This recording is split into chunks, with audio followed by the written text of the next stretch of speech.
Yes, yes, welcome in everyone. It's the One Burner Bachelor, 37 steps up high above the city. A little bit of rain, chilly wind out there. It's supposed to be that way for a couple of days. Just real quick, gonna tell you a couple of things I've got going on already.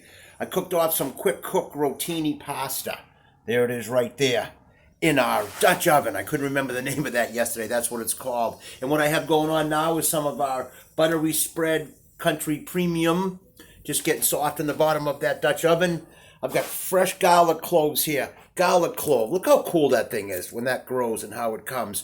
And I've got 4 or 5 of them here all cleaned. I'm going to cut them up small. I've got my onions cleaned. Referring back to Goodfellas, a movie the other day. I can't cut that garlic razor thin. I'll end up cutting up my fingers. And I like a couple onions in my sauce. So that's what we're going to do. We're going to kind of make our own red sauce, sort of. We're going to be using Mr. Hunt's traditional pasta sauce, but we're just going to add some onions and garlic and this buttery spread, and we're going to make it happen. And that's what we're going to enjoy, just kind of a low budget, delicious rotini in a garlic onion red sauce. Sounds good. Special thanks board. Quick look at the prizes. The Paul Clay print, framed and matted, view of Saint Germain.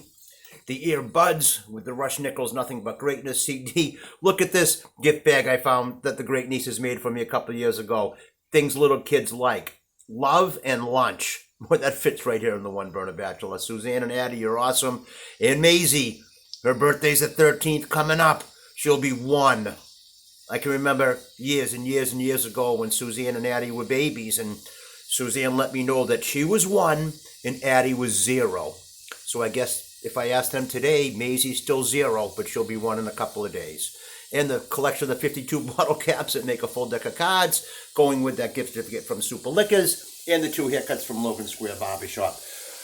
Couple pieces of advice I've been getting right now. We can see that buttery spread is just starting to do something in the bottom of our pot. Oh no.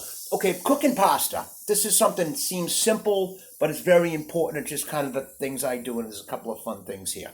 And actually, what people were saying is stop showing the sign so much, and we get who the special thanks people are.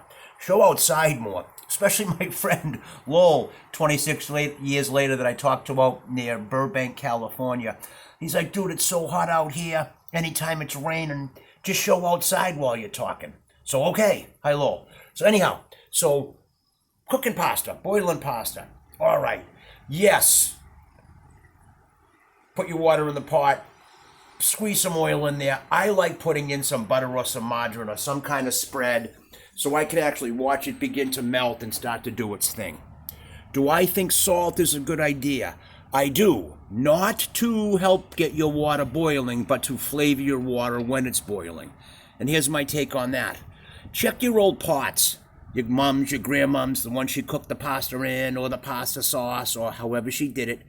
Most of them, they're pitted in the bottom of the pot for 2 reasons. Yes, over time, the acid from those tomatoes that sits in the pot in tomato sauce absolutely will take its toll on a pot over a number of years.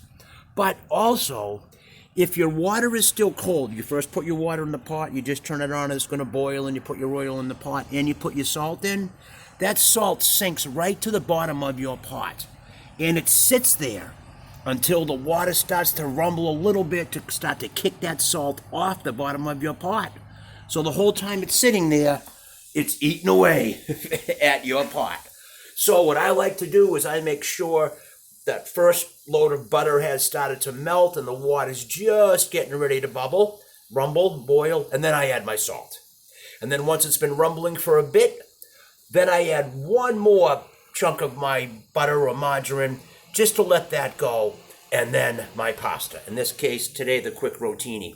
And another thing, when I cook my pasta, I probably use a much bigger pot than I need to, and I probably have a much more water in the pot than I need to. But I just like to let it rumble. And when the first thing, we used to call it the original mixie. When you first dump your pasta in the pot, the raw pasta, whether it's rotini or ziti or linguine or angel hair, you have to mix it right away to get it started, to immediately make sure it's separated before it starts cooking. Because even if the water's plenty hot and you leave it in there for a long enough time, if those things are hanging out stuck together when you put them in, they're going to stay that way. So, okay, When we come back, we're going to have our garlic and our onions already cut up and already in this pot, and just make this fabulous, just garlic and onion red sauce today to enjoy with some pasta. Okay, everyone, we'll be back.